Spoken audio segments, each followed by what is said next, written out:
Hello everyone, আসসালামু আলাইকুম। কেমন আছেন আপনারা সবাই? সাবিয়া ডেইলি ব্লগ থেকে আপনাদের সবাইকে জানাচ্ছি অনেক অনেক ভালোবাসা। আশা করছি সবাই খুব ভালো আছেন এবং সুস্থ আছেন। গত কয়েকদিন যাবৎ আপনাদের ভাইয়া ফুচকা চটপটি খাওয়ার জন্য একদম ব্যতিব্যস্ত হয়ে গেছে। ছেলেমেয়েরা তো ইচ্ছা করলে বাইরে গিয়ে খেয়ে আসতে পারে, কিন্তু আপনাদের ভাইয়া আসলে কখনো বাইরে গিয়ে ফুচকা চটপটি এগুলো খায়নি।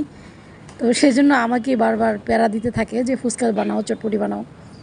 তো ওদিকে আমি চটপটি ডালটা ভিজিয়ে দিয়ে এখন হাতের কাজগুলো সেরে নিচ্ছি।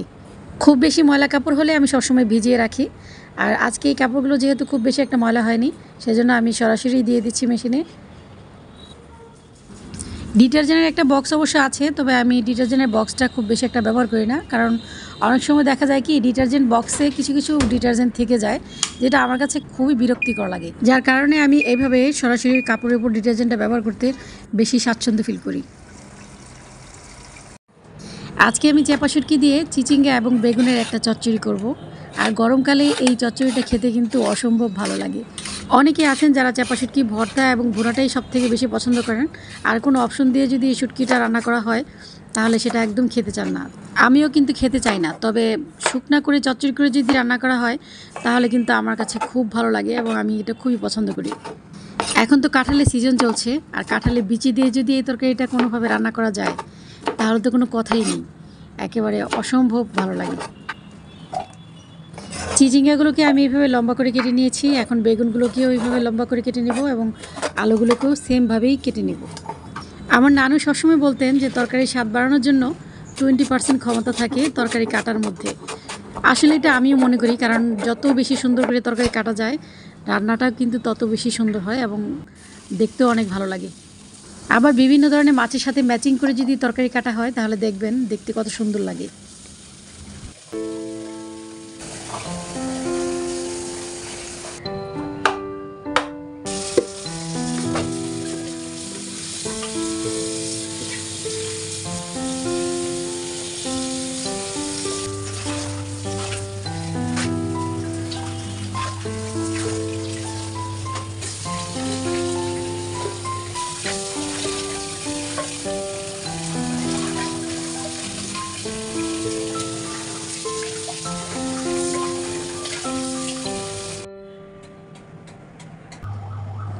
শুটকিতে খুব সুন্দর একটা স্মেল আসার জন্য আমি শুটকিগুলোকে এখন একটু লাল লাল করে ভেজে নেব।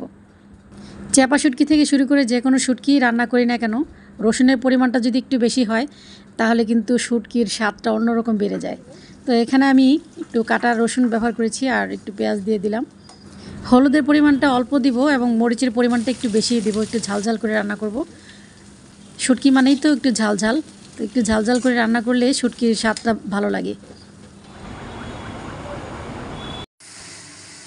শুটকির মাথা এবং বডিটাকে খুন্তি দিয়ে খুঁচিয়ে খুঁচিয়ে একদম ম্যাশ করে ফেলেছি। এতে করে শুটকির ঘ্রাণটাই শুধু আসবে আর বডির কোনো অস্তিত্বই খুঁজে পাওয়া যাবে না। এখন তরকারিটা একদম লো হিটে বসিয়ে দিয়ে আমি একদম সোজা বারান্দায় চলে যাব, কারণ দুদিন আগে আমি হাসনাহানার একটা গাছ নিয়ে এসেছিলাম, সেটা এখনও পর্যন্ত লাগানো হয়নি। তো আজকে ভাবছি যে একটু সময় সুযোগ করে তারপর গাছটা লাগানোর চেষ্টা করব ইনশাল্লাহ। এই যে আমার কাঙ্ক্ষিত সেই হাসনাহানা গাছ, আর এই যে টব, আমি টবটা রেডি করে রেখেছি। আমার ট্রি হ্যাঙ্গিং র্যাকটা খুব বেশি একটা বড় নয়, মাঝারি সাইজের, যার কারণে সব ধরনের পাত্র আমি চাইলেও কিন্তু এই হ্যাঙ্গিং র্যাকে বসাতে পারবো না। আর হাসনাহানা গাছে কিন্তু মাটি পরিমাণ একটু বেশি দিলে হাসনাহানা গাছ খুব সুন্দর হয়, খুব সুন্দরভাবে ফুল দেয়। তো আমি তো একেবারে এত কম মাটি দিয়ে হাসনাহানা গাছ লাগাতে চাচ্ছি না, সেজন্য ভাবলাম যে আমার ঘরে খুব সুন্দর একটা ফুলদানি আছে, তো সেই ফুলদানিটা নিয়ে এসেছি এবং চেকও করেছি আমার হ্যাঙ্গিং র্যাকে এটা ঠিকঠাক মতো বসবে কিনা। তো দেখলাম যে সব দিক দিয়ে একদম ফিটফাট মানানসই, তাই আমি আর আটসাট কিছু না ভেবে এই ফুলদানিতে গাছ লাগানোর একটা প্রিপারেশন নিয়েছি।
একদম গলায় গলায় মাটি ভরাট না করে হালকা একটু ফাঁকা রেখেছি, যদি কখনো নার্সারিতে যাই জৈব সার অথবা গোবর সার নিয়ে আসি, তাহলে জৈব সার আর গোবর সার দেওয়ার জন্য যেটুকু জায়গার প্রয়োজন সেইটুকু জায়গা রেখেই আমি মাটি ভরাট করেছি।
আমি আজকে লাল পুঁই শাক রান্না করছি, আর লাল পুঁই শাকটা একটু কালচে কালচে দেখা যাচ্ছে। এখন একটু ফাঁকা করে দিচ্ছি যাতে পানিটা খুব দ্রুত শুকিয়ে যায় আর শাকের কালারটাও একদম সুন্দর থাকে। আমি সবসময় মানে যে ধরনের সবজিতে খুব বেশি পানি উঠে সেই ধরনের সবজিগুলো আমি এইভাবে মাঝখানে একটু ফাঁকা করে দেই যাতে পানিটা খুব দ্রুত শুকিয়ে যায় আর শাকের কালারটাও একদম সুন্দর থাকে। যেহেতু লাল পুঁই শাক তাই লাল দেখা যাচ্ছে, আর যদি সবুজ পুঁই শাক থাকতো তাহলে অবশ্যই সবুজ দেখা যেত। দুপুরে রান্নাবান্না শেষ করে গোসলে যাওয়ার আগে ভাবছি চটপটির ডালগুলোকে সেদ্ধ বসিয়ে দিয়ে যাই, কারণ চটপটির ডাল সেদ্ধ হতে কিন্তু অনেক সময় লাগে।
চটপটি, ডাল, আলু সব কিছু সিদ্ধ হয়ে গেছে। এখন চুলাটা বন্ধ করে আপাতত রেখে দেব। ফুচকা বানানোর জন্য ময়দার সাথে এখন আমি দিয়ে দিচ্ছি সুজি। আর এই সুজিটা দিলে কিন্তু অনেক সুন্দর ফুলকো ফুলকো হয়। খাবারের সোডা অথবা বেকিং পাউডার অথবা তেল কোনো কিছুই কিন্তু এখানে দেওয়ার প্রয়োজন নেই, শুধুমাত্র সুজিটাই কিন্তু সব কিছুর কাজ করবে।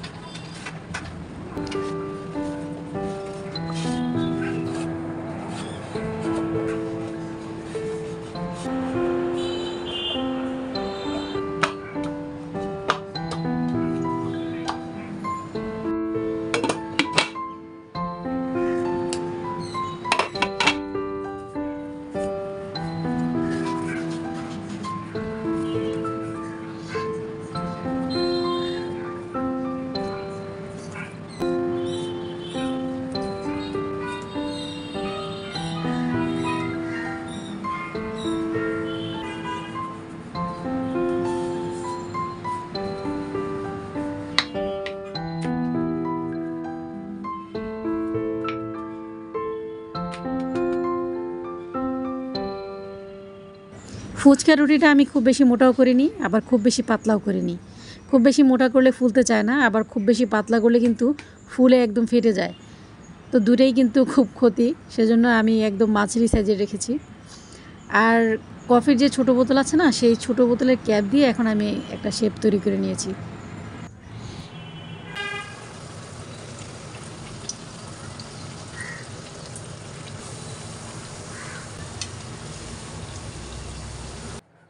একটা একটা করে বানাতে গেলে আজকে আমার সারাটা দিন লেগে যাবে, সেজন্য আমি সবগুলো একসাথে করে বিশাল বড় একটা রুটি বানিয়ে তারপর অনেকগুলো ফুচকা বানিয়ে নেব। ফুচকাগুলো বানানো চাইতে ফুচকা ভাজার কষ্টটাই কিন্তু আমার সব থেকে বেশি, কারণ অল্প আঁচে অনেক সময় লাগিয়ে কিন্তু ভাজতে হয়, দাঁড়িয়ে থাকতে হয়। তো এটাই আমার কাছে একটু বেশি বিরক্তিকর লাগে। এক প্যাকেট শুকনো ফুচকার জন্য কিন্তু আজকে আমি পুরো এলাকা চষে বেরিয়েছি। তো আমাদের বাসার নিচে যে সুপার শপটা আছে সেখানে কিন্তু সবসময় ফুচকার প্যাকেট বিক্রি করা হয়, শুকনা অথবা ভাজা দুটোই বিক্রি করা হয়। তো সেখানেও যেহেতু আমি আজকে ফুচকা পাইনি, তো আমার ভাগ্যটা আসলে খুবই খারাপ, সেজন্য এখন আমাকে কষ্ট করে ফুচকাগুলো বানাতে হচ্ছে। তবে যাই হোক, কাজ জানা থাকলে কিন্তু কোনো সমস্যা না, সেজন্য মেয়েদেরকে আসলে সব কাজই জানতে হয়।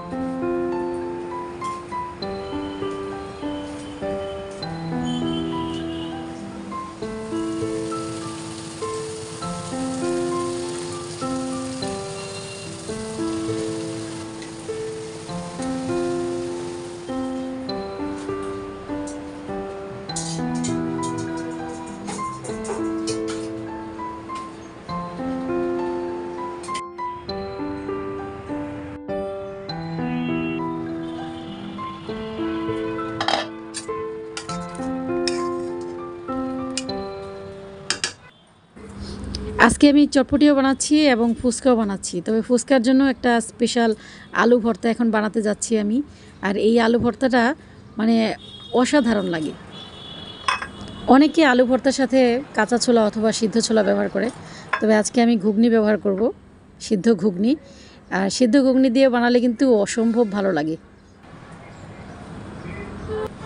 পেঁয়াজ কুচি, কাঁচামরিচ কুচি, ধনেপাতা কুচি, সাধারণ লবণ, বিট লবণ, চাট মশলা, চটপটি মশলা, সামান্য একটু লেবুর রস, ব্যাস হয়ে গেছে। আর সামান্য একটু ঘুগনি দিলেই হয়ে যাবে। এই সব কিছু দিয়ে যখন আলুটাকে চটকানো হবে তখন একটা ঘ্রাণ যে বের হবে না, একদম মন কেড়ে নেবে।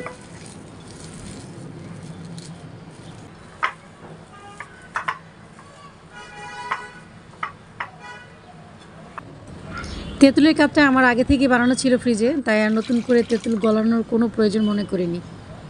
যেহেতু আমরা সবাই টক খুব পছন্দ করি, সেজন্য চিনির পরিমাণটা একটু কম দিয়েছি। আর এখন দিচ্ছি বিট লবণ, দিচ্ছি সাধারণ লবণ, আর দিচ্ছি চিলি ফ্লেক্স, আর দিয়ে দিচ্ছি চটপটি মশলা, কাঁচামরিচ কুচি, আর দিয়ে দিচ্ছি ধনেপাতা কুচি। স্বামীকে খুশি করার জন্য চটপটি আর ফুচকা তো বানিয়ে ফেললাম।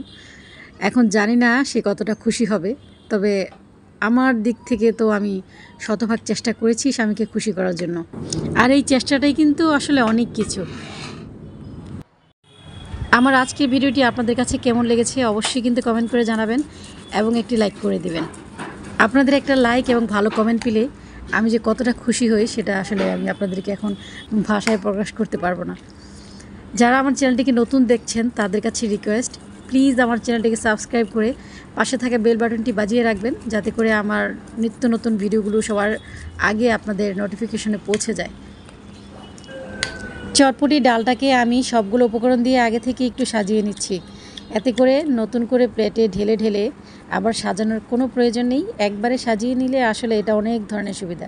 আর তাছাড়া চটপটি ডালটা কীভাবে মিক্স করে কিন্তু চেকও করা যায় যে লবণ মশলার পরিমাণ ঠিকঠাক মতো আছে কি না। এখন জাস্ট প্লেটে প্লেটে দিয়ে উপরে ফুচকাটা সাজিয়ে দিব আর সামান্য একটু টক ঝাল দিলেই হয়ে যাবে।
ফুচকাগুলো যেমন মুচমুচে হয়েছে, খেতেও কিন্তু দুর্দান্ত হয়েছে। আজ এই পর্যন্তই, ফিরে আসবো নতুন আরেকটি ব্লগ নিয়ে। সেই পর্যন্ত সবাই ভালো থাকবেন, আমার জন্য দোয়া করবেন। আসসালামু আলাইকুম।